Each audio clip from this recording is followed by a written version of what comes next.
안녕하세요 여러분, 즐거운 주말입니다. 자, 이번 주는 선물 옵션 만기일이라서 변동성이 매우 컸습니다. 특히 미국과 중국의 무역 보복에 이어서 러시아, 시리아 공습까지 참 주식하기 힘든 한 주였습니다. 장중에 변동성도 참 심했지만 이러한 증시에서 제약주들은 빛을 발하면서 무더기로 신고가나 상한가를 간 종목들도 매우 많았습니다. 하지만 어제 한미약품처럼 악재가 뜬 회사도 있었으며 제약주 회계감리 이슈에 하락한 종목도 매우 많았습니다. 자, 오늘 이 시간에는 내가 가진 종목은 왜 안 오를까? 지수는 오르는데 내 종목은 왜 안 가는가에 대해서 한번 이야기를 해보려고 합니다. 지금 제약주 중에서 셀트리온은 하락을 하고 있지만 그와 더불어서 어제는 네이처셀, 아니 엊그저께군요. 네이처셀이라던가 혹은 셀로메드라던가 이상한 잡주성 테마주 제약주들이 지금 급등을 하고 있는데 과연 그런 주식을 내가 지금 사야 될까 말아야 될까, 그런 거에 대해서도 심층 분석 아주 자세히 한번 이야기해 볼 테니까 끝까지 한번 지켜봐 주시기 바랍니다. 자, 먼저 해외 시황과 그리고 국내 시황 이번 주 특징주들 한번 살펴보도록 하겠습니다. 자, 미국 증시 다우부터 보겠습니다. 다우는 너무 변동성이 너무나 심했습니다. 1%에서 2% 정도 오르면은 그 다음날은 무조건 급락이에요. 이렇게 1%가 오르면 다음날은 급락. 그리고 또 다음날은 1% 오르다가 또 내리고. 물론 선물 옵션 만기일이 영향도 있지만 우리나라는 지금 어떻게 돼 있냐면은 미국이 이렇게 1%가 오르잖아요? 그럼 우리나라는 하락을 합니다. 반대로 그 다음날 하락을 하는데 그게 다 중국과 이제 미국의 무역 보복, 트위터에다가 트럼프가 뭐뭐뭐라고 올렸다. 중국을 보복하겠다. 뭐 이런 식으로 메시지만 장중에 하나만 떠도 급락이 나옵니다. 그래서 4월 10일경에는 급락이 나왔다가 또 미국이 아니라 이제 중국 쪽에서는 화해 모드로 전환했다 해서 장중에 급등이 다시 나왔는데 지금 러시아 때문에 그런지 금요일 날에는 이제 하락이 나왔어요. 그리고 지금 네이버 실 검색 순위 1위가 시리아인데 공습 경보를 발표했다라고 지금 뉴스가 나오는데 불안합니다. 야간 선물도 우리나라가 상승으로 가고 있다가 막판에 떨어졌어요. 떨어졌고 투자자 동향을 봐도 미국 외국인들이 매도를 했고 개인과 기관만 샀어요. 이게 좀 불안한데 이게 또 중간에 또 러시아 추가 공습이 없다 뭐 이런 뉴스가 나오면은 이게 또 호재로 받아들여서 우리 증시가 살아날 수 있는데 미국이 금요일날 하락했고 우리나라 증시가 어떻게 됐죠? 우리나라 증시는 이번 주 상승으로 끝났어요. 금요일날 이렇게 상승으로 끝났기 때문에 미국이 상승하고 우리나라가 빠지고 이 미국이 상승하고 지금 디커플링이 나오고 있는데 이게 우리나라가 상승했으니까 상승분을 반납할 수도 있습니다. 월요일날 특히 지금 상황에는 말이죠. 투심 자체가 지금은 얼어붙은 상황이기도 하고 뭔가 악재가 뜨면 미국 시장은 무조건 급락 3% 2% 급락 나오는 게 이제는 일상 다반사가 돼버렸습니다. 예전에는 신고가 랠리를 펼칠 때는 장중에 조정을 줘도 그 다음날 올라가는 경우가 많았는데 지금 같은 경우에는 조그만한 뉴스만 나와도 4% 3% 이렇게 급락하는 건 일도 아닙니다. 그리고 우리나라도 2% 3% 급락하는 것도 이제 일이 아니게 됐습니다. 그럴수록 리스크 관리가 철저하게 필요하다는 사실 알아두시기 바랍니다. 그래도 이렇게 상승 쪽으로 갔고 이날 갔어야 되는데 그 러시아 때문에 못 갔으니까 러시아만 또 어떻게 좀 해결이 되면은 얘네들도 다시 25,000포인트로 가면서 올라올 수 있을 것 같고 우리는 2,500 0을 하나 빼면 되죠. 2,500으로 갈 수 있을 것 같기도 한데 트럼프 좀 어떻게 짱구처럼 좀 말려줘야, 짱구는 못 말리는구나. 트럼프만 어떻게 좀 말리면 될 텐데, 모든 최대 변수는 트럼프입니다. 특히 트위터 정말 극혐입니다, 극혐. 아무튼, 미국의 지금 장을 예측하기보다는 트럼프의 동향을 예측하시는 게 훨씬 더 빠를 겁니다. 제발 러시아와 싸우지 말고 좀 말로 좀 했으면 좋겠어요. 자, 그리고 나스닥의 흐름은 한국의 코스닥과 비슷합니다. 올라오고 있어요. 올라오고 있는데 지금 반도체 지수가 0.7% 정도 빠졌고 미국 반도체 지수가 0.7% 정도 빠졌고 제약 지수가 0.6% 정도 빠졌으니까 그 섹터는 월요일날 우리나라도 조정이 올 가능성이 높습니다. 왜냐하면 그 섹터가 선물옵션 만기일에도 잘 나갔던 이유는 나스닥, 바이오 지수가 같이 올랐기 때문인데 그게 지금 같이 조정이 왔으니까 월요일날에는 제약주라던가 이제 반도체가 조정을 더 줄 확률도 높습니다. 문제는 러시아겠죠. 예, 러시아만 어떻게 이게 또 긴급 속보로 나와가지고 뭐 화해 모드 전환 이렇게만 되면은 주말에 일요일에만 어떻게 좀 일요일 안까지만 이게 어떻게 좀 화해 모드가 되면은 좋을 텐데 참 지금 현재 이 영상을 찍고 있는 시점에는 좋은 뉴스가 없네요. 자, 그리고 이 아마존이라던가 그 기술주를 트럼프가 완전히 박살을 내놨기 때문에 우리나라에서는 뭐가 있죠? 예, 하이닉스. 하이닉스는 이번 주에 예, 올랐습니다. 3% 정도 올랐고 그 다음 날도 올랐다가 빠졌는데 이거는 실적 호조의 영향으로 하이닉스가 다시 살아나고 있습니다. 반도체는 언제나 실적이 좋았어요. 반도체는 매 분기 예, 최대 실적 이렇게 했는데 하이닉스는 3만 원대에서 계속 빌빌대던 때가 있었습니다. 그 원인 중 하나는 공매도. 예, 공매도 때문에 예, 몇 년 동안 빌빌댔어요. 몇 년 동안 아주 극혐적으로 진짜 막 이게 진짜 막 정말 빌빌대던 시절이 있는데 지금은 올랐지만 이게 뭐죠? 예, 도시바 인수라던가 뭔가 호재 아주 극적인 호재가 터지면서 이게 턴어라운드를 하면서 여기 이제 9만 원까지 올라왔는데 여러분이 진짜 이런 데서 2만 원, 3만 원대에서 이거를 매매를 했다. 그러면은 여러분이 여기서부터 여기까지 하나, 둘, 셋, 넷, 다섯, 한 5년 동안 고생을 했었겠죠. 그리고 이게 그 LG전자가 옛날에 6만 전자였다가 지금 10만 원까지 올라갔는데 얘도 3만 원에 샀다 4만 원에 팔고 3만 원에 샀다 4만 원에 팔고 맨날 그랬었어요. 이때 계속 그랬었거든요. 3만 원에 샀다가 4만 원에 팔고 3만 원 됐다가 4만 원 팔고 그랬었는데 되게 지루한 주식 중에 하나였습니다. 지금은 작년에 그 도시바 인수라던가 뭐 여러 가지 이슈가 터졌지만 그때 이렇게 해서 급등을 했지만 실적만 가지고는 안 올랐어요. 하지만 지금은 뭐다? 지금은 실적만 가지고도 일단은 주목을 받을 수 있습니다. 왜냐하면 삼성전자도 같이 올랐고 삼성전자는 이번 분기 실적이 반도체라던가 그리고 모바일이라던가 휴대폰 쪽에서 실적이 잘 나왔기 때문에 얘도 같이 짝꿍처럼 같이 가고 있습니다. 그리고 지수를 조정할 때는 선물옵션 만기일에 지수를 조정할 때 가장 편한 거는 삼성전자하고 하이닉스 두 종목만 가지고도 지수를 조정할 수 있습니다. 이번 주 지수를 여러분이 살펴보셨는지 모르겠는데 지수는 분명히 상승을 달리고 있지만 종목들은 하락을 나오고 있었죠. 자, 이걸 잘 보시면 알겠지만 월요일이죠. 분명히 거래소 상승 종목 340 종목, 하락은 495 종목, 내리는 게 더 많습니다. 선물옵션 만기일에는 특히 이렇게 삼성전자하고 하이닉스 하나만 가지고도 시총 높은 주식을 가지고 이렇게 쫙 올려버리면은 지수 페이크, 지수로는 이렇게 0.5%나 오르고 있네?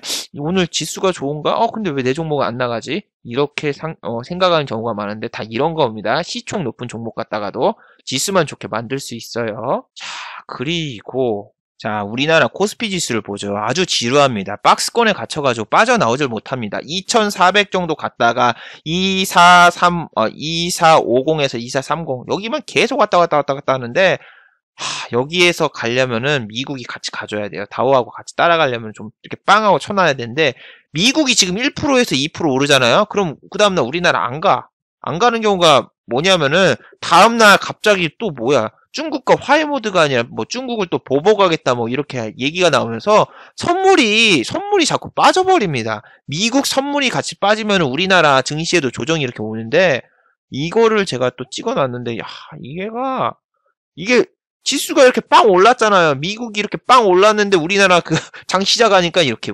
나스닥과 다우 선물이 내리니까 우리나라 지수가 안 가니까 참 화가 나기도 하더군요. 뭐 물론 금요일 날엔 반대도 이렇게 나왔지만 미장이 가도 요즘엔 잘 안 가는 기분입니다. 그래서 여기서 가려면은 1분기 실적 발표 때 하이닉스를 필두로 이제 기술 반도체 이쪽 섹터가 이제 가면서 호재로 해서 실적 개선 효과 이렇게 올라가면은 2500도 이제 뚫고 이제 더 올라갈 수가 있는데 중요한 거는 대외적인 악재 있죠. 러시아라던가 중국 무역 보복이라던가 저런 게 좀 끝났으면 좋겠어요. 물론 지금 중국 쪽에서 화해 모드로 이제 해서 뭐 이제 관세를 뭐 더 줄이겠다면서 지금 좀 꼬리를 내리고 내려갔는데 그런 것만 안 터지면 그런 것만 안 터지면은 주가의 상승 방향은 위로도 올라갈 수 있다라고 생각해요. 근데 매주 하나씩 터지는 것도 정말 기적적입니다. 미국 대통령이 그래도 트럼프 때문에 주가가 다른 나라가 많이 올랐으니까 이런 말 하면 안 되는지 모르겠지만 미국 대통령 진짜 왜 저런 애가 돼가지고 참 스트레스 받는지 모르겠습니다.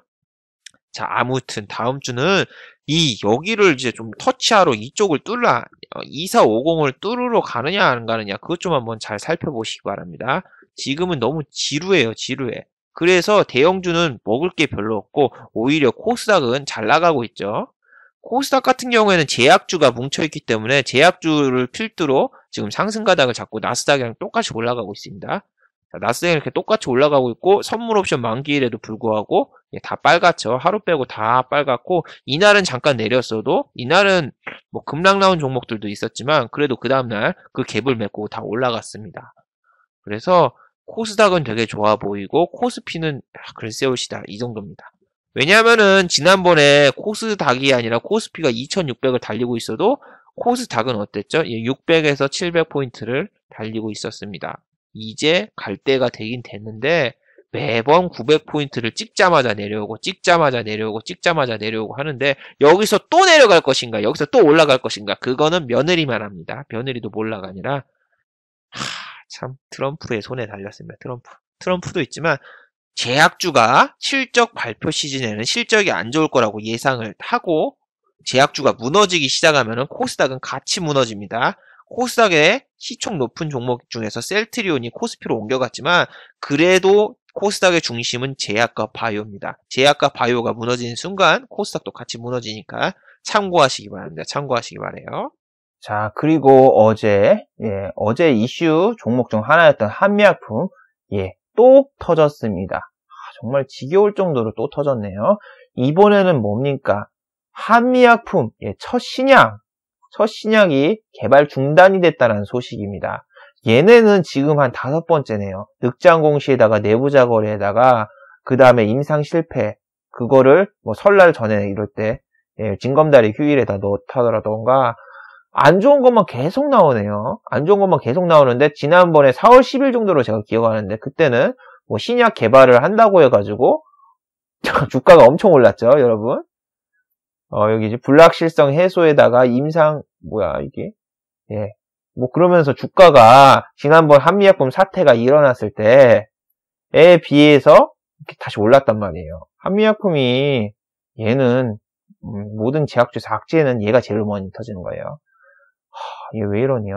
한미약품이 어제 장중 8%가 빠졌다가 올랐어요. 참 신기하죠. 지난번에는 이렇게 악재가 터졌는데 이렇게 쳐내리고 이번에는 쳐내릴 줄 알았는데 오르고 시장의 악재와 호재는 시장이 판단합니다. 아무리 실적이 좋아가지고 호재가 터졌다고 이렇게 뉴스가 나와도 기관원이 마음에 안 들면 그냥 빼버리는 거예요. 개인이 주가를 조정할 수는 없어요. 자금력에 우리가 차이가 있기 때문에 그리고 공매도가 개인이 안 되기 때문에 시장에서 우린 약자이기 때문에 시장이 그냥 수능을 해야 됩니다. 얘가 악재가 터졌는데 이게 올랐다 해서 여기서 또 따라 들어간다. 글쎄올시다.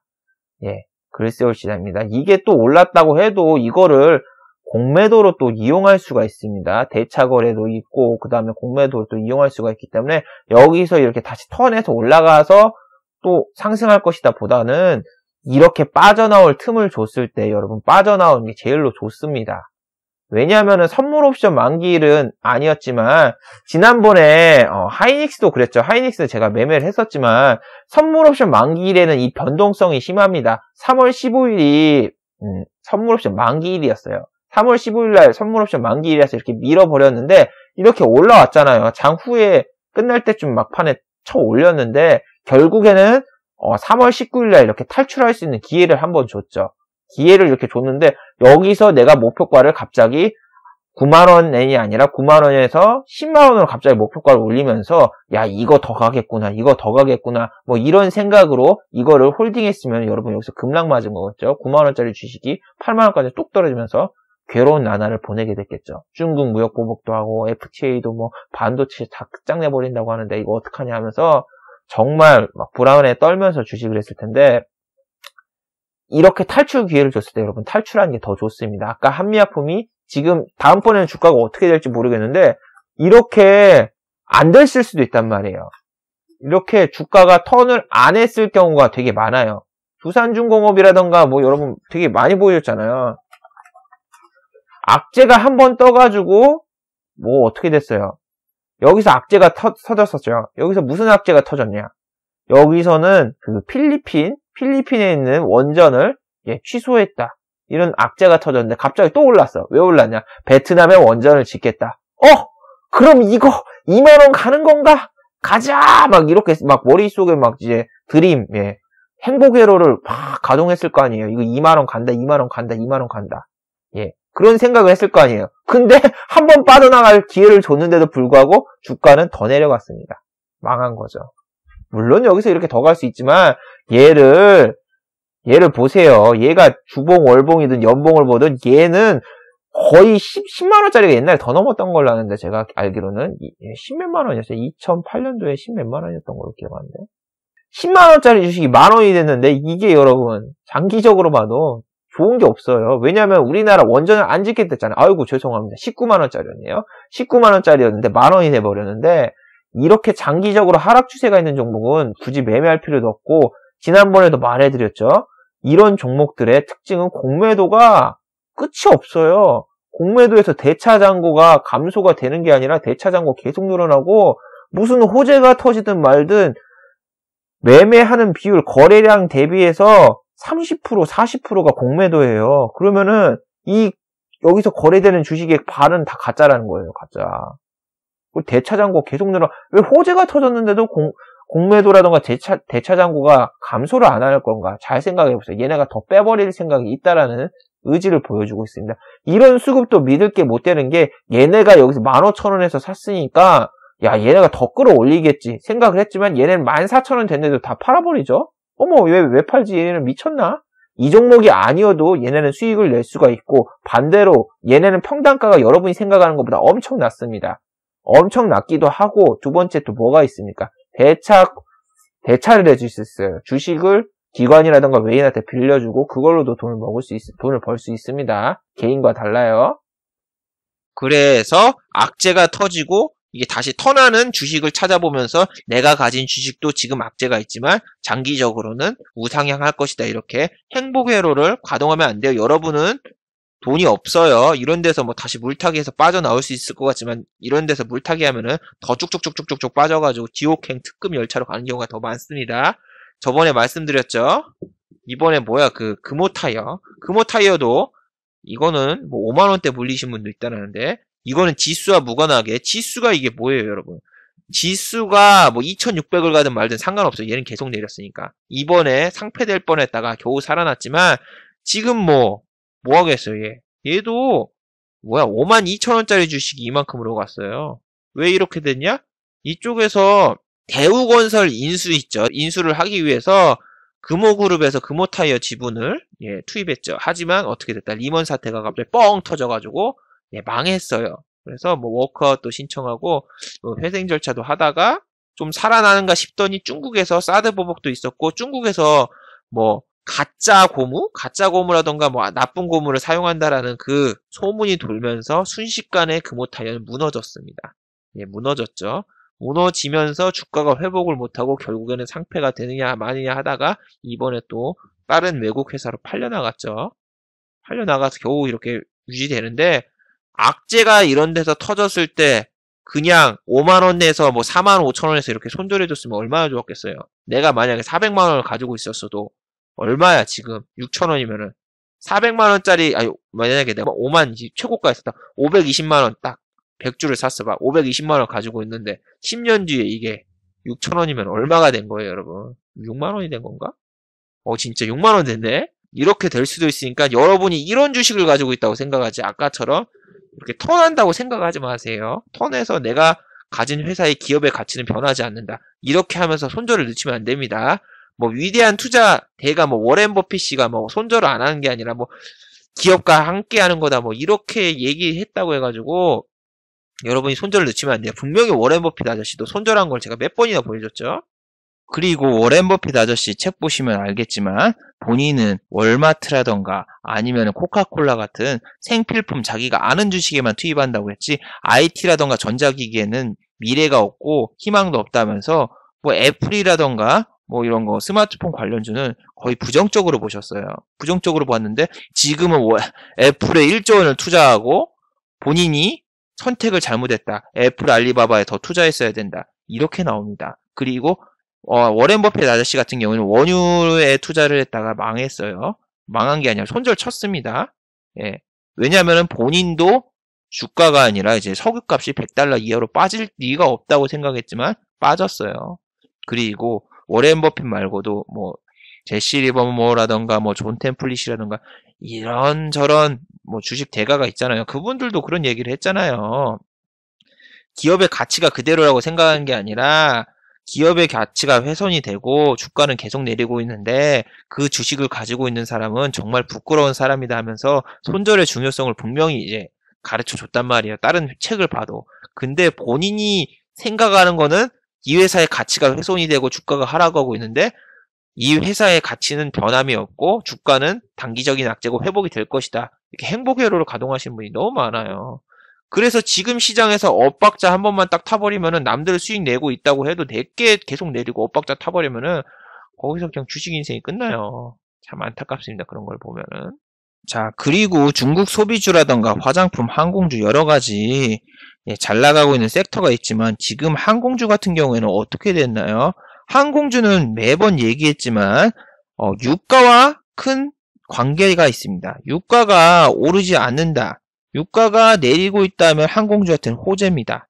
예, 그리고 유가가 오른다 하면은 S-오일, 이노베이션 같은 정유주한테는 어떻게 됩니까? 예, 호재죠. 예, 근데 지금 유가가 급등을 했어요. 유가가 지금 70불을 바라보면서 이렇게 급등을 했는데 이렇게 되면은 여러분 항공주한테는 악재입니다. 여기에 더불어서 또 어떤 악재가 이번 주에 있었는지 여러분 아시는 분 있나요? 이번 주에는 악재 중 하나가 대한항공이 있었죠. 대한항공에서 조전무 땅콩 항공 회항 사건 때 중심인물 조모모 씨가 광고대행 행사 직원한테 그 드라마에서 아침 막장 드라마에서 나오는 것처럼 물 뿌리고 막 이렇게 막 컵을 집어던졌다. 뭐 이 소식에 주가가 7.5%인가 급락을 했대요. 대한항공에서 무슨 일 터졌나 했는데 또 이거가 터졌어요 이게. 그래서 주가가 내려가면서 아시아나항공, 제주항공이랑 같이 더불어서 내렸어요. 그러면서 공매도도 뿅 하고 오르고 공매도 이런 사건 딱 터지니까 바로 뿅 하고 평소보다 공매도 양이 많죠. 탁 하면서 내리는데 이건 기관 외인들만 돈 벌게 되잖아요. 참 이렇게 하는데 또 주가가 약간 올라왔다 싶어도 여러분 CEO가 한미약품이라던가 그런 사건 보면은 CEO가 바뀌지 않는 이상은 이런 사건은 계속 터질 확률이 높아요. 이런 확률이 높은 게 뭐냐면은 CEO의 자질을 여러분이 보거나 자질까지도 필요 없어요 여러분. 전적이 하니까 좀 프로토스 저거 전적 같네. 전력이라던가 뭐 얘가 어떻게 뭐 무슨 짓을 했나 그 역사 히스토리를 봐야 돼요 여러분. 조모모 씨가 대한항공에서 저렇게 했던 것처럼 지금 두 번째잖아요. 투아웃입니다. 투아웃인데 이렇게 했던 것처럼 이런 악재로 이렇게 주가가 내릴 수가 있는데 자 여러분 이번에 상폐됐던 종목 중에서 뭐가 있어요? 썬코어 그리고 네오이녹스 앤 모크스 뭐 이런 종목들이 있습니다. RM바이오라던가 뭐 그런 거. 근데 걔네들 특징이 뭔지 알아요? CEO예요, CEO. CEO의 예전 히스토리를 여러분이 살펴보세요. 이게 주가가 안 나와서 지금 못 보겠는데 썬코어라는 종목은 우리나라의 최고 작전주인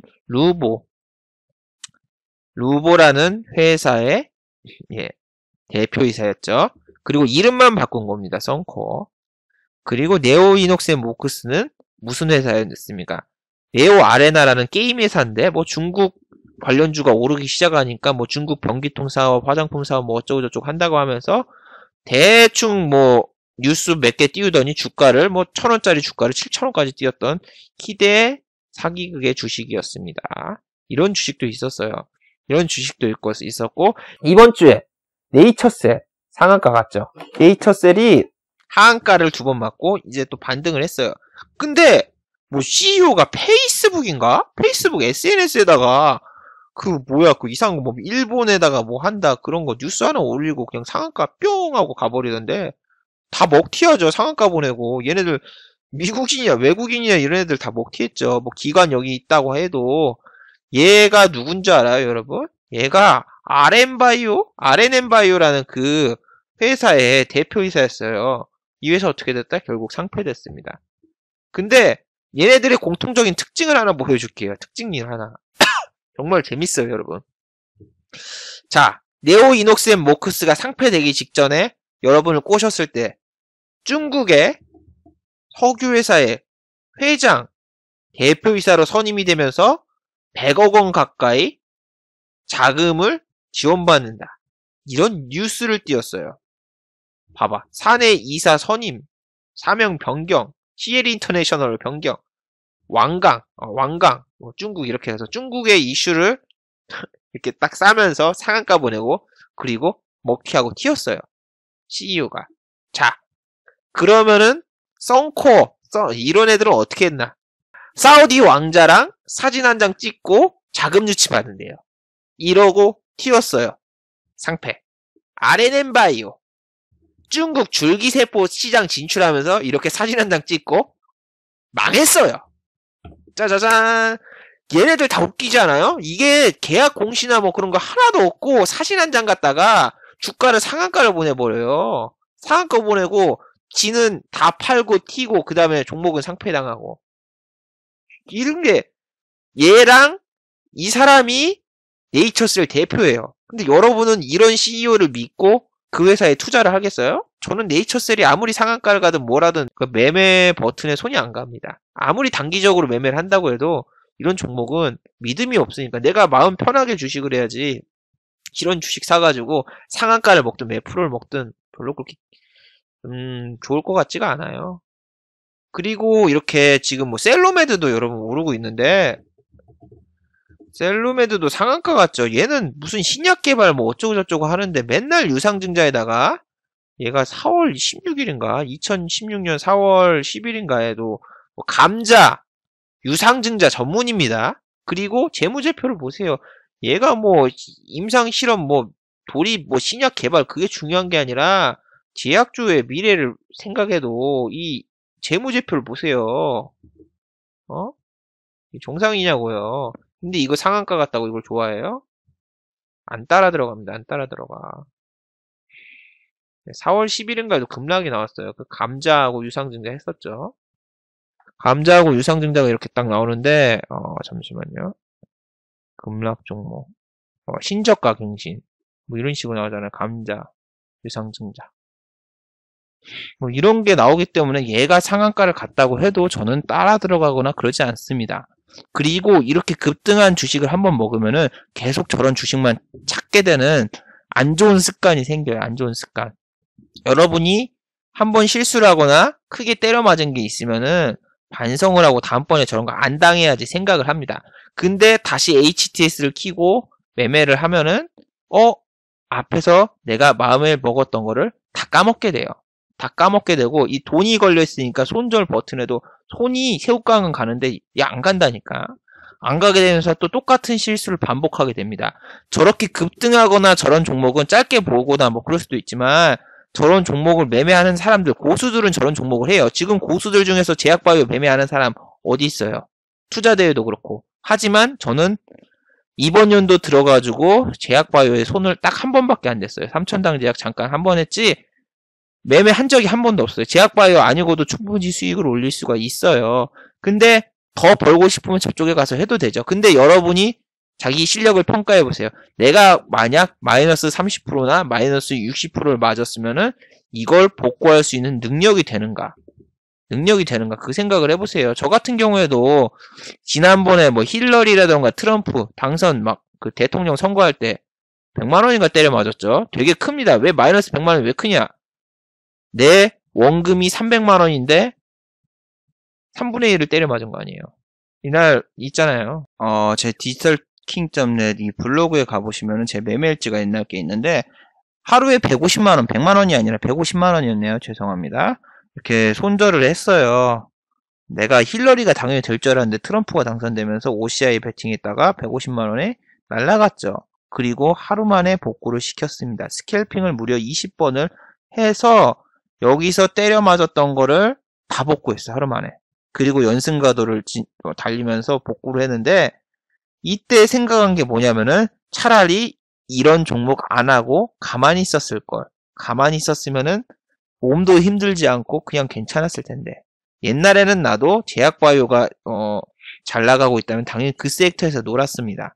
그 섹터에서 놀고 수익금도 크게 먹고, 물론 손절 볼 때도 똑같이 손절 봐요. 100만원을 버는 사람은 마이너스 100만원 찍는다고 생각하고 들어가야 돼요. 마이너스 200 찍으면 안 됩니다.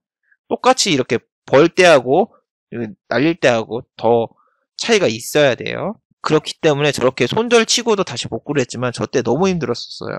주식 빼고 아무것도 한 게 없기도 하고, 저거 다음날 일본 배드민턴 대회였는데 예선 탈락했어요, 여러분. 예선 탈락해서 되게 기분이 안 좋았던 기억이 있는데, 그때 제가 느낀 거는 내가 저런 걸 복구할 수 있는 실력이 돼도 그냥 하지 말자. 이 섹터가 너무 과열돼 있고 사람들이 다 붙어서 수익을 크게 본다고 해도 나는 저런 데서 한번 때려 맞은 적이 있고 다시 저 역사를 반복하지 말자. 예, 그렇게 생각을 했어요. 그렇게 생각을 했고, 이거 말고도 계속 내 거는 손실을 본 게 없나 하면은 손실로 검색하면은 제 손실은 다 나옵니다. 연초에도 대박 손실 뭐 이렇게 막 있잖아요. 막대한 손실의 하루 뭐 있는데 보면은 제가 12월 달에 500만 원이라는 수익금이 벌고 투자금을 뭐 1억 갖다가 했다가 어떻게 됐죠? 바로 중국에서 뭐 서킷 브레이크가 올리고 그 다음에 또 뭐가 있었어요? 뭐 북한에서 대포동 미사일 쏘고 이틀 만에 그냥 500만 원이 싹 날아간 거예요. 한 달 동안 열심히 한 매매가 한꺼번에 다 날아갔죠. 이런 게 분명히 계속 생기니까 다음번에는 이러지 말아야지. 연초에 내가 너무 투자금을 키웠다가 저렇게 때려 맞았으니까 연초에는 연초 하니까 꼭 담배 같네요. 군대에서 나눠주는 보급형 담배. 갑자기 왜 이 얘기가 났지? 아무튼 연초에는 무리하지 말고 전체적인 시황과 동향을 보고 그 다음에 매매를 하자. 예, 그렇게 하자 해서 연초에는 절대 무리 안 했습니다. 잠깐 시세 동향을 보면서 뭐 10,000원, 20,000원 이렇게 살짝 벌다가 1월달 장이 괜찮네, 돌진해야 되겠다 해서 장 막판에 1월달 막판에 다시 코뿔소처럼 돌격해서 1,000만원도 벌고 그랬었어요. 단 일주일 만에 이렇게 벌고도 그랬었어요. 그렇다가 2월달 보니까 이거 시황이 안 좋고 2월달에는 설날이 있고 뭐 그러니까 매매하지 말아야지 하고 매매 안 했잖아요. 2월달에는 그래서 뭐 네이처셀이 하한가를 가든 뭐 차바이오텍이 하한가를 가든 말든 안 했어요. 옛날처럼 내가 주도주 섹터에서 논다고 했으면 네이처셀이라던가 뭐 차바이오텍 분명히 때려 맞았겠죠. 대신 크게 때려 맞지도 않았다는 거. 그렇게 큰 수익금을 못했어도 제가 그런 데서 안 놀았으니까. 2월달이나 3월달에도 요리조리 피해 나가고 3월달까지 뭐 잘 왔어요. 잘 왔어. 잘 와가지고 뭐 지금 이번 달은 얼마나 직장인 월급만큼 찍은 것 같거든요. 직장인 월급만큼 벌었으니까 매매 중단하고 여행도 가고 그 다음에 뭐 그냥 생활을 즐기고 있잖아요. 저 지금 1월달부터 4월달까지 매매 20번밖에 안 했습니다. 20번이면 한 달 매매 거래일이 22일이거든요. 한 달도 제 매매를 안 했어요.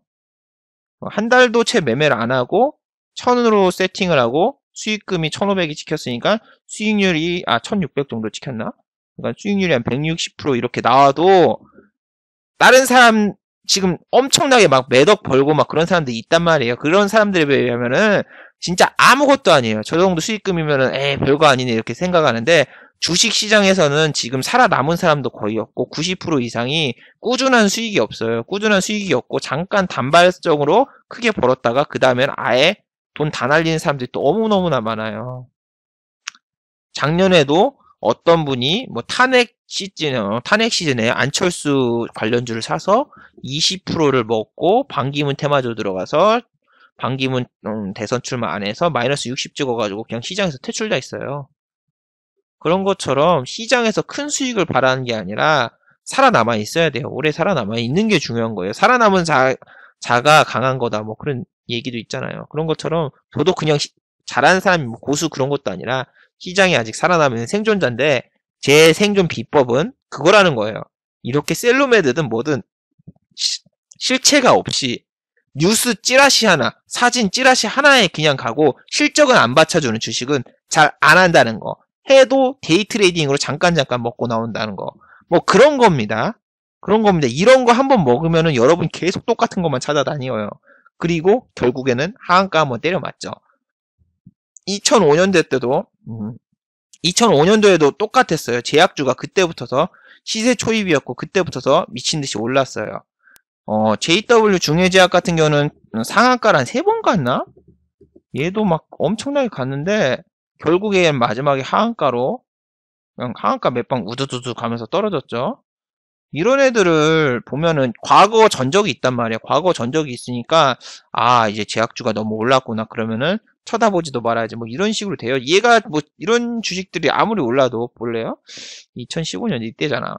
이렇게 딱 올랐다가 그 다음에 하한가. 그때는 15%가 하한가거든요. 하한가 뿅 하한가 두두두두두 오른 만큼 하한가도 두두두 같이 갑니다. 그리고 얘가 2만원대까지 착 내려오고 6만원짜리 주식이 2만원대까지 나오면 3분의 1 토막 나죠. 물론 그 다음 연도에 다시 주가가 올랐어요. 이슈 때문에. 그런 것보다 여러분이 지금 막 52주 신고가 종목이 몇 개 있단 말이에요. 52주 신고가의 종목의 반대말은 상투. 상투. 높은 곳에서 잡았다는 얘기잖아요. 그런 것처럼 주식을 좀 안정적으로 하시는 게 중요해요. 수익도 안 나면서 괜히 큰 수익 노리다가 때려 맞고 복구할 능력도 안 되면서 그런 데 들어가다가는 망할 가능성이 높아요. 그리고 투자대회도 막 지금 하고 있는 데도 있는데 투자대회도 함부로 나가지 마세요. 그냥 뭐 분위기에 휩싸여가지고 투자대회 나갔다가 본인이 뭐라고 해야 되나 실력도 안 되는데 투자대회 나갔다가 무리하다가 때려 맞을 확률이 더 높습니다. 제가 만약에 2월달, 3월달에 뭐 네이처셀이라던가 뭐 차바이오텍 같은 거 때려 맞았으면은 지금은 제가 뭐 벚꽃놀이를 가거나 뭐 일본 저 대마도 가가지고 자전거 여행을 하거나 이런 거 꿈도 못 꾸죠. 뭐 하고 있다. 다음 주에 뭘로 복구할까 뭐 그런 거 생각하고 있겠죠. 그래서 저는 뭐라고 해야 되나 그냥 적당히 벌고 직장인보다만 좀 조금만 더 벌고 그냥 내가 좀 뭐라고 해야 되나 재밌게 사는 거를 보여주고 싶어요.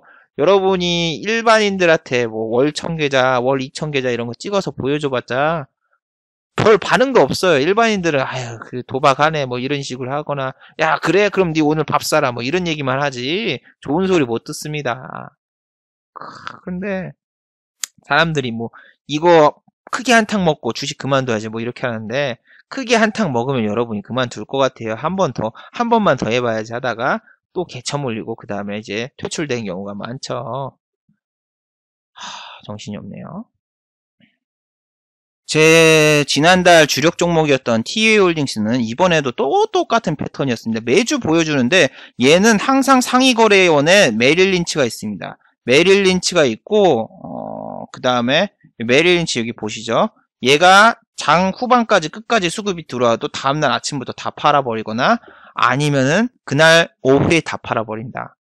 이번 주도 또 이러는 거예요. 그 중국 관련주가 이제 또 오르기 시작하는데 중국 관련주가 지금 수급이 되게 좋은 놈은 좋은데 안 좋은 놈은 되게 안 좋아요. 얘는 보시면 알겠지만 여기서 샀다가 그 다음날 더 팔고 여기서 샀다가 더 팔고 외국인은 그냥 완전 단타 포지션이에요. 주가도 무조건 6,000원 가면 때려 맞고 내려오고 이번 주도 내가 똑같이 또 찍어놨어요. 볼래요? 전 이런 거 사진 보면 진짜 웃기지 않아요? 다 똑같아. 근데 다 저런 거에 넘어가. 히홀딩스도 봐봐요. 메릴 린치 보시면은 얘가 단타 치고 있는 것도 이렇게 다 동양이 보이고 이걸로 보면 안 되겠다. 여기 있다. 봐봐. 상위 거래원의 메릴 린치 그리고 다 팔고 튀고 이게 너무 많다니까요. 참. 이런 것도 진짜 보면은 TA홀딩스는 내가 6,000원 넘어가면 잘 안 한다고 했던 게 이런 거예요. 위에서 개인들한테 물량을 떠넘기고 얘는 단타 치고 외인 기관도 빠져나가 버리고 4,000원짜리 주식이 6,000원까지 갔어요. 그리고 실적 발표도 있지만 실적 발표 때까지 이걸 끌고 가기보다는 수익 줬을 때 그냥 챙기고 나가는 게 좋다니까요. 괜히 신경 안 써도 되고. 얘를 다시 뭐 제공약에서 6,000원대 들어갔다. 좀 그렇죠. 왜냐면은 얘네랑 여행 섹터 같이 움직여요. 항공주하고 여행 섹터 같이 움직인 이유가 항공을 타고 여행을 가기 때문이죠. 자, 모드 투어라던가 이런 애들도 똑같아요. 차트를 봐도 똑같고, 얘는 급락이 좀 나왔는데, 어디 있냐. 얘도 여기서 신고가 찍고 이렇게 쫙 빠졌단 말이에요. 얘도 그렇지만 TV홀딩스도 똑같아요. TV홀딩스도 어디 있니? 자, 신고가 이렇게 탁 찍고 똑같이 내려가고 있어요. 그러니까 한 섹터의 움직임이 비슷비슷해요. 데칼코마니. 그 중에서 대장주의 움직임을 보고 얘네들이 다 따라간단 말이에요. 대부분. 그리고 대장주는 수급이 좋은데 대장주가 아닌 애들은 수급이 안 좋아요. 안 좋죠.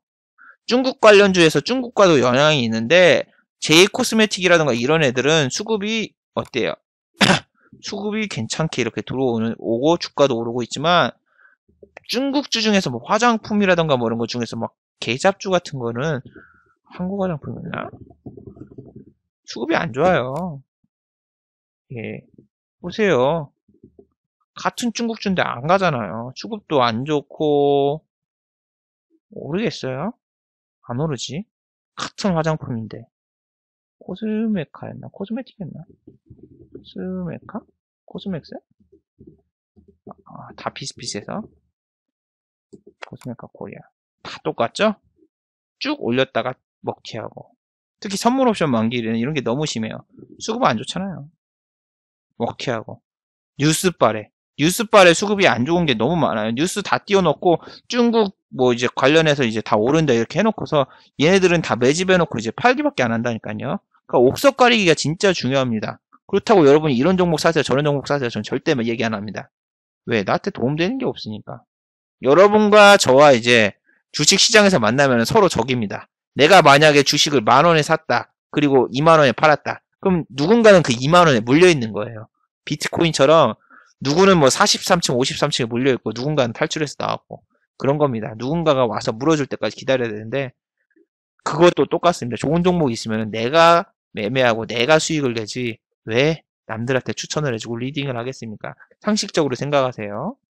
그리고 저는 질문을 잘 안 받는 게 내가 지금 구독자가 한 31,000명인가 그 정도 되는데 그 중에서 10%만 질문을 해도 10%가 아니라 5%만 질문해도 하루 한 150명 정도의 질문이 올라오겠죠. 그걸 하나 답변하는데 5분 잡으면은 답변만 하다가 하루가 다 가버려요. 그리고 나는 본업이 이게 아닙니다. 본업이 유튜버가 아니라 직접 매매를 해서 밥 먹고 살고 있기 때문에 그거를 일일이 답변해주고 뭐 그럴 사람이 없어요. 이 사람 답변해주고 저 사람 답변해주면 그건 차별이니까 거의 답변을 안 해줍니다. 하지만 그걸 보고 나중에 영상으로 이런 게 궁금하시니까 이런 걸 한번 만들어 봤습니다. 뭐 이런 건 있지만 일일이 답변 못 해줍니다. 어떤 분들은 누구누구는 답변 잘해주는데 이 사람은 왜 답변 하나도 안 해주냐. 하지만 그 사람은 리딩을 하고 회원 모집을 하고 여러분을 꼬시는 사람이고 그 사람 매매를 안 하잖아요. 매매를 안 하고 여러분 고객 유치를 위해서 하면은 나도 맨날 하겠죠. 근데 이게 돈이 되느냐. 유튜브가 돈이 될까요? 유튜브가 돈이 되면 여러분들 회사를 때려치고 당장 유튜브를 해야죠. 하지만 제가 장담하는데 돈 못 벌어요.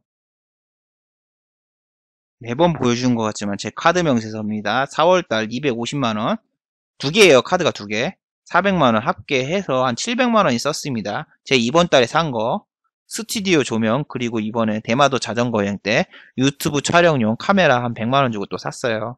이것저것 하면서 그냥 유튜브용 소품이라든가 이거 구입하다 보니까 구입하고 거기까지 뭐 가고 그러다 보니까 지금까지 쓴 돈이 한 4,500만원? 4,400만원? 그 정도 됐는데 번 돈은 그럼 얼마예요? 100만원도 안 돼요. 100만원 약간 넘네. 마이너스 한 1,300을 찍은 거죠. 유튜브로 돈 벌려면은 모르겠어요. 내가 돈 벌어본 적이 없어가지고 그러니까 이거를 본업으로 이게 돈이 되면 제가 진짜 열심히 합니다. 진짜 매일 답변해주고 뭐 매일 스트리밍하고 뭐 그렇게 하지. 스트리밍도 여러분 이거 뭐 스트리밍에서 후원이 많이 터지는 것도 아니에요. 후원이 그냥 평균적으로 봐도 얼마야 이거 4,000원인데 여기서 수수료 45%? 수수료 45% 하면은 뭐 이거 얼마야 이거 2시간 방송하고 4,000원? 4,000원에서 한 반 정도 빼면은 2,000원 벌었네. 뭐 이런 식으로 뭐 후원이 많이 터져서 하는 것도 아니에요. 근데 스트리밍에서 진짜 하루에 막 한 8만원씩? 수수료 다 제하고 한 8만원씩만 터지면은 주식 안 하고 계속 방송만 하죠. 이런 걸로 돈 못 법니다, 여러분. 직접 해보면 아는데, 이거 하면 대박일 텐데요. 뭐, 이거 하면 대박일 텐데, 이렇게 해보시지, 저렇게 해보시지 하는 분들은 본인이 한번 해보세요. 주식도 똑같습니다. 억 단위로 하면 돈을 엄청 벌 텐데, 본인이 해보세요. 억 단위로 매매하면, 매매할 수가 없어요. 뭐, 조영구 씨가 20억 갖다 매매했는데 어떻게 됐어요? 17억 날렸어요. 그럼 돈을 못 벌었냐? 초반에는 4억 벌었었어요. 근데 날릴 때는 2배 이상 날렸죠. 내가 옛날 영상 제작하다 봤는데 예를 들면 이거를 1억으로 매매한다고 드래곤플라이라던가 이런 거래량 적고 호가가 얇은 걸 매매하면은 내가 1억을 산다면 여기까지 사야 돼요. 플러스 3%에서 1억까지 살 수 있고 팔 때는 여기서 팔아야 돼. 마이너스 한 4%에서 팔아야 돼요. 내가 몇십억 있고 돈이 많아봤자 매매할 수가 없어요. 데이가 아니라 좀 길게 봐도 되지 했는데 하루 거래량이 적은 종목이 팔려면은 1억이나 몇 억을 팔려면은 몇 일 동안 계속 팔아야 되는데 그 주가가 계속 오른다는 보장이 없잖아요. 근데 거래량도 거의 없고 뭐 뭐라고 해야 되나 재무제표는 일단은 깨끗한데 거래량도 별로 없고 호가도 얇고 그런데 슈퍼개미가 샀다고 해서 뭐 상한가 가거나 뭐 급등하는 종목들이 있습니다. 그런 거 절대 하지 마세요, 여러분. 그 사람들이 하는 종목들이 다 그래요. 호가 얇고 거래량 별로 없고. 근데 상한가 가거나 급등하는 이유는 그 주식의 유통 주식수가 별로 안 되기 때문에 여러분이 조금만 들어와도 상한가 가고 위에서 팔아먹기 쉽습니다. 그리고 그런 종목들 슈퍼개미가 팔았다면은 그냥 하한가 두 방 그냥 가요. 팔고 나오고 싶어도 팔고 나올 수가 없으니까 슈퍼개미 뭐 따라하는 매매 뭐 그런 거 하지 마세요. 정신이 없네요. 자, 그리고 한미약품 사태가 터진 다음에 주요 바이오 제약 회사들이 별로 타격을 안 입었어요. 옛날에는 한미약품이 대장주였을 시절에는 한미약품이 깨지니까 모든 제약 바이오가 무너졌습니다. 하지만 한미약품 사태가 터져도 지금 주가가 견고하다는 얘기는 한미약품은 대장이 아니었습니다. 옛날에 있죠. 엑스맨 중에서 뭐 유재석 씨가 맨날 이랬잖아요. 누구누구는 엑스맨이 아니었습니다. 뭐 이런 것처럼 한미약품 대장주가 아니라서 시장에 별로 타격이 없었어요. 없었지만 그 제약 바이오 회계 감리에 있던 셀트리온이라던가 신라젠이라던가 이런 뉴스에는 시장이 반응을 했죠. 반응을 했고 오히려 소형주, 중소형주인 뭐 셀루메드라던가 뭐 HLB라던가 뭐 이런 애들은 상한가를 갔어도 유통주식수도 적고 장난치기 좋은 거. 검은머리 애들이 장난치기 좋은 주식들은 지금 상한가를 가요. 상한가를 가는데 이렇게 뭐 셀트리온처럼 뭐 무겁고 코스피 아니라 코스피 종목 뭐 이런 애들은 잘 못 가고 하락은 오히려 코스닥 잡주처럼 많이 나와요. 그러니까 이런 뉴스가 떠도 한미약품이 올라왔으니까 내 종목도 올라오겠구나 이런 생각하면은 절대 안 된다는 사실. 안 가는 섹터를 내가 가지고 있으면 빨리 포트 교체해 주는 게 좋습니다. 스트레스도 안 받고. 그리고 지금 코스닥 쪽에 그 IT 섹터에도 지금 하이닉스 같이 오르면서 같이 따라 오르고 있습니다. 하이닉스가 장중에 뭐 3% 오를 때 얘네 같은 경우에는 뭐 10% 20% 오르고 그러거든요. BH도 IT 관련주인데 이번에 12% 급등했죠. 급등했고 수급 관련 같은 경우에도 이렇게 보면 잠깐 들어왔다가 수급은 이렇게 있는데 얘는 장중에 매매하기 정말 힘든 종목입니다. 얘랑 휠라코리아 얘 두 개가 있는데 두 개가 비슷해요. 얘가 그냥 빠질 때는 한 6% 그냥 쫙 밀어버리고 오를 때는 그냥 7% 쫙 오르는데 이게 진짜 막 뺄 때까지 그냥 쫙 빼버리기 때문에 여러분 진짜 매매하기 힘들어요. 휠라코리아도 얘도 12만원 신고가 갔거든요. 내가 얘를 여기서 잡을까 말까 고민을 했는데 못 잡은 이유가 뭐다? 제이코스메틱을 내가 매매를 하려고 했어요. 제이코스메틱이랑 얘랑 두 개를 놔두고 하다가 제이코스메틱이 더 싸니까 믿으니까 인터파크니까 그게 아니라 얘를 매매하려고 했는데 얘가 신용이 막혔어. 신용이 왜 막혔냐면은 단기 과열 종목이 되거나 아니면 뭐 투자 경고 뭐 그런 게 붙으면 신용이 막히는데 얘는 그렇게까지 안 됐어. 근데 그 여러분 그 신용 쓸 때 그 등급이 있어요. 프리미엄, 골드, 실버 뭐 이런 게 있는데 내가 요즘 주식을 별로 안 하니까 이 신용 등급이 그러니까 증권사 내 신용 등급이 있어요. 증권사 등급이 낮으니까 내가 매수할 수 있는 매수 수량이 안 돼서 매수가 안 되더라. 아, 미쳐버린 줄 알았어. 그래서 얘는 필라텐스 쟤는 쭉 올라가고 얘는 매매 못하고 결국에는 그 호텔 신랑가 딱 들어가가지고 비집고 들어가서 매매를 했었거든요. 예, 호텔 신라 이렇게 매매를 했었는데 얘는 시간 외로 팔았습니다. 얘는 신고가를 찍은 적이 없어요. 107500 이렇게 찍은 적이 없는데 시간 외로 팔아가지고 2.5% 정도 수익을 보고 왔는데 진짜 그냥 찢어서 들어간 거예요. 아, 너무 화딱지가 나서 이렇게 들어가고 했는데 요즘 좀 컨디션이 안 좋기보다는 좀 위험하다고 요즘 많이 느낍니다. 주식하면서. 자, 그리고 삼성증권은 지난번에 올랐다가 다시 하락했죠. 내가 아까 한미약품 때도 얘기했듯이 얘가 이렇게 밑꼬리 달면서 올라오는 게 안 좋다니까요. 이렇게 올라와봤자 이 위에서 공매도 치고 이렇게 빼버려요. 이렇게 빼는 이유가 뭐냐? 기대감을 줘야 돼요. 기대감. 공매도 치거나 그럴 때 던질 때는 기대감을 줘야 돼요. 여러분이 좋아하는 5일선이라든가 11선 뭐 이런 거 보면은 여기 아직 저항이 살아있으니까 여기서 매매도 되겠다 하면서 딱 들어오잖아요. 그럼 그 다음날 척 빼버리고 그냥 던져버려요. 왜냐? 이거를 누군가 사줘야 되는데 사줄 사람이 있어야지. 이렇게 기대감을 주면 여러분이 이런 데 밑에서 살려고 대기하고 기다리고 있잖아요. 그럼 여기서 막 한 몇 억이 있으면 이쪽에다 뿅뿅뿅뿅 던져버리면은 이렇게 계단 형식으로 빠져요. 그냥 절대 이렇게 팍 못해요. 그러면은 그 다음날 이게 투심이 없으니까 무서우니까 사람들이 아예 밑에다 걸어놓은 사람도 없고 매매 자체를 할 수가 없으니까 못 판단 말이야. 기관 외인이 못 빠져나가고 못 팔아. 하지만 얘는 어떻게 할 수 있다? 그러면은 공매도를 쳐가지고 거래량이 없는 상태에서 뿅 하고 던져가지고 투매를 일으키고 그 다음에 그거를 대차 상환해서 공매도 갚아버리고 수익 얻고 그런 방법도 있는데 얘가 지금 여러분 공매도 보셨어요? 공매도도 지금 랭킹 1위고 가요톱텐처럼 1위고 대차장고도 지금 1위에요. 대차장고도 얘가 이거 어떻게 할 수가 없어요. 여러분 유령 주식을 찍어낸 거기 때문에 할 수가 없으니까 이런 거 아까 삼성증권처럼 이게 여러분 절대 좋은 게 아니라니까요. 한미약품 사태도 때도 그랬지만 이게 지지를 해주는 거 보고 여러분 괜히 뭐 차트 매매한다고 어설프게 들어가지 마세요. 악재가 뜬 회사는 이렇게 반등이 났다고 해서 또 여기서 꺾고 들어가는 게 아니라 더 악재가 있기 때문에 뉴스가 나오면서 더 뺄 가능성이 높다니까요. 이게 공매도라던가 대차장고가 없는 상태에서 이렇게 올랐으면은 쇼커버링 나왔나 하면서 좋을 수가 있는데 오히려 대차장고가 늘어나고 공매도가 더 많다. 그러면 안 되는 거예요.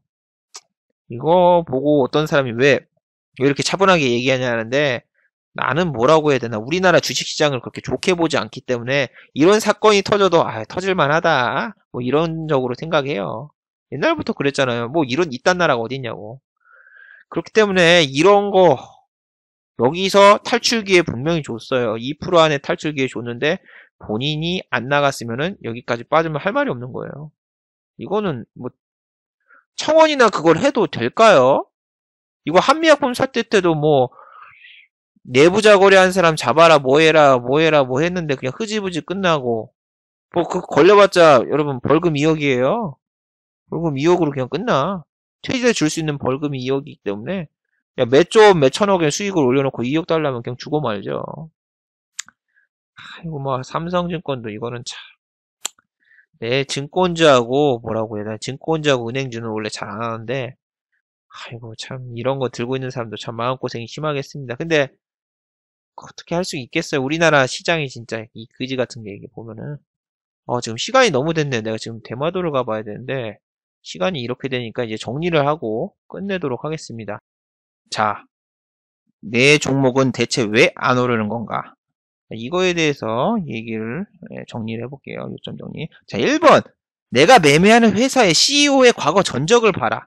땅콩항공 분명히 정가 1, 이제 정가 2잖아요. 한 번 안 좋은 사건이 있어 나면 다음번에 또 똑같은 일이 계속될 가능성이 높습니다. 그 사람 자질과 인성은 변하지 않아요.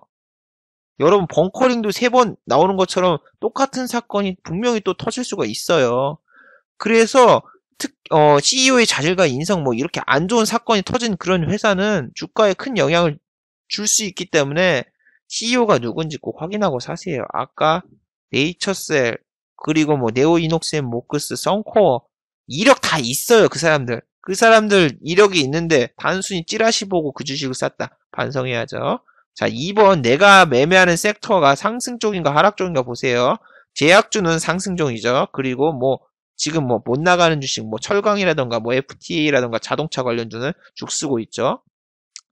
그렇게 내가 가지고 있는 종목이 섹터 자체가 악재가 있거나 혹은 호재가 있어서 지금 오르고 있다면 그 중에서 지금 대장주를 보고 대장주를 중심으로 이제 모든 게 움직이니까 대장주가 하락하면은 같이 한꺼번에 죽어버린단 말이에요. 그래서 대장주의 흐름을 보고 섹터 동향을 보면서 대장주가 이제 좀 내려가고 있다 싶으면은 익절하시고 반대로 내가 급락하는 섹터를 가지고 있다. 그러면은 대장주도 비실비실하네. 이거 못 가겠다 싶어서 손절하시고 나와서 빨리 포트 교체하는 게 낫습니다.